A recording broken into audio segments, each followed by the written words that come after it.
Magandang araw, nanay. Ako si Diolo, isang nurse midwife sa isang paanakan. Masaya ako magbahagi ng mahalagang tips tungkol sa mga karaniwang sintomas na maaaring maranasan ng sanggol sa unang yugto ng kanyang buhay. Ang layunin ng video presentation na ito ay ang mga sumusunod. Una, mabigyan ng kaalaman ang mga ina tungkol sa mga karaniwang sakit na nararanasan ng mga bagong silang na sanggol.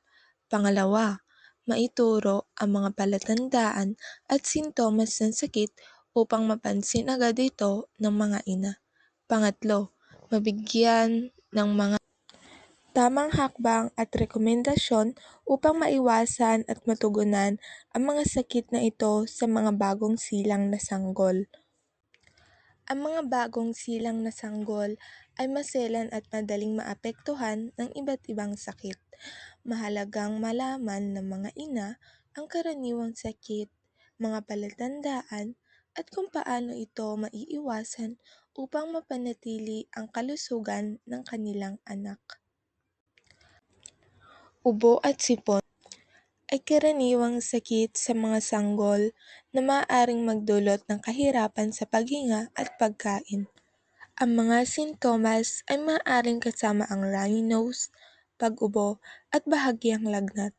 Kapag ang ubo ay malala o may kasamang hirap sa paghinga, kumonsulta agad sa doktor para sa tamang pagsusuri.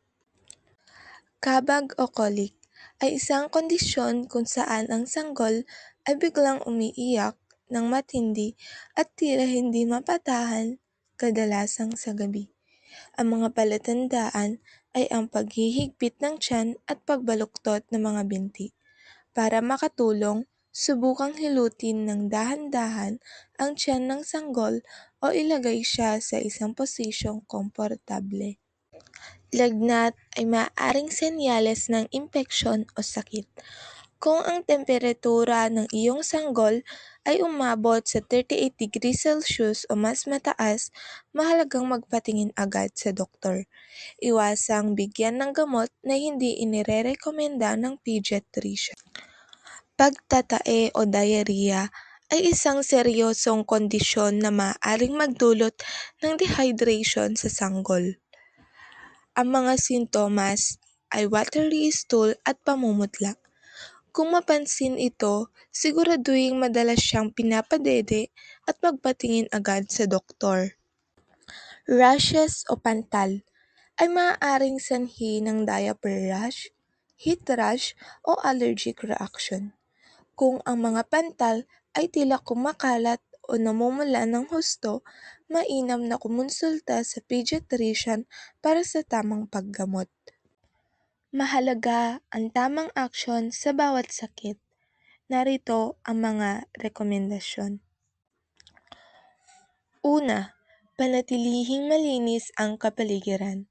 Laging maghugas ng kamay bago hawakan ng sanggol upang maiwasan ang paglipat ng mikrobyo. Pangalawa, tamang pagpapakain at hydration. Ang pagpapasuso ay nagdaragdag ng resistensya ng sanggol dahil sa antibodies na taglay ng gatas ng ina. At panghuli, pagmonitor ng palatandaan ng sakit.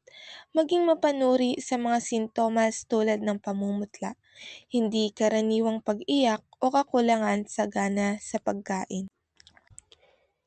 Kapag may hindi pangkaraniwang sintomas o kung ang may sakit ay tila hindi gumagaling, huwag mag-atubiling magpatingin sa isang doktor. Ang maagang interbensyon ay nakakatulong sa mabilis na paggaling ng iyong sanggol. Para sa pag-iwas sa sakit, narito ang ilang rekomendasyon. Una, bawal ang paghalik ng ibang tao sa sanggol. Limitahan ang paghalik ng iba sa sanggol upang maiwasan ang paglipat ng mga. Pangalawa, pagbibigay ng bakuna. Siguraduhin ang iyong isanggol ay nababakunahan ayon sa schedule para sa protection laban sa mga malubhang sakit. Panghuli, tamang pagtulog at pahinga. Panatilihin ang sapat na tulog ng sanggol sa malinis at maayos na kapaligiran.